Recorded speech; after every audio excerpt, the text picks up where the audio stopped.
కాదురా తుపాకీ బాలు, నువ్వు మనిషివో జంతువు? మరి మీ పార్టీ కార్యకర్తలు ఏమో నాకైతే అర్థం కావట్లేదు. నువ్వు చేసిన అన్ని ఎదవ లక్షణాలు ఎదవ కార్యక్రమాలు అన్నీ కూడా మెచ్చుకుంటున్నారు వాళ్ళు, నీ దారిలో నడుస్తున్నారు. వాళ్ళు ఎటువంటి వాళ్ళు ఆలోచించు, అది పక్కన పెడితే నువ్వు ఏమేమి చేయలేదు అన్నీ కూడా నేను చేశాను చెప్పుకుంటావు. కొద్దిగా నా బుద్ధి జ్ఞానం ఉండేవాడు ఎవడు చెప్పుకోడు, నువ్వు ఒకటే చెప్తే. అంటే నువ్వేమనుకుంటున్నావు అంటే ప్రజలు వీపీలు అనుకుంటున్నావు. వాళ్ళు కాదురా, వాళ్ళు వీపీలు కాదు, నువ్వు వీపీవి.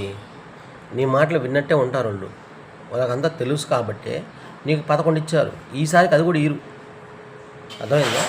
ఈసారికి సింగిల్ డిజిట్లోనే ఉండాలి, డబల్ డిజిట్ అనేది రాదు. నీకు ఖచ్చితంగా డబల్ డిజిట్ తీసి సింగిల్ డిజిట్ ఇస్తారు. చూస్తూ ఉండు, ఇది అబద్ధం కాదు, జరిగే నిజాలు. ఎందుకంటే నువ్వు చేసే అకృత్యాలు అట్టున్నాయి.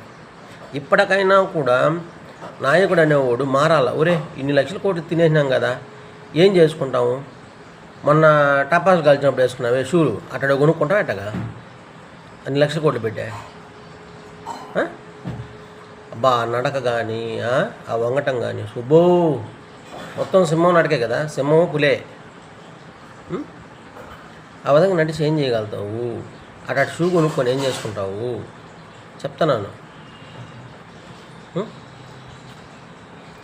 నువ్వు ఏమి నెరవేర్చావు? నెరవేర్చుంటే ప్రజలు నీకెందుకు 11 ఇస్తారు, అది ఆలోచించుకో.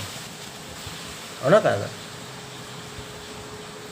అవే నేను చెప్తున్నాం కదా, ఇంకా నువ్వు ససేమిరా గెలిచే కార్యక్రమం అయితే లేదు. ఇంకా బొల్లి మాటలు చెప్పుకుంటున్నావు నువ్వు. మా వాళ్ళంతా శుద్ధపోసులు, నేనైతే అమాయక చెప్పకపోతే మొదటి బిడ్డని. మీరంతా కూడా సత్యహరిచంద్రుడి కజిన్ బ్రదర్స్ అనుకుంటున్నారా, లేదా ఆ వంశంలో పుట్టారనుకుంటున్నారా?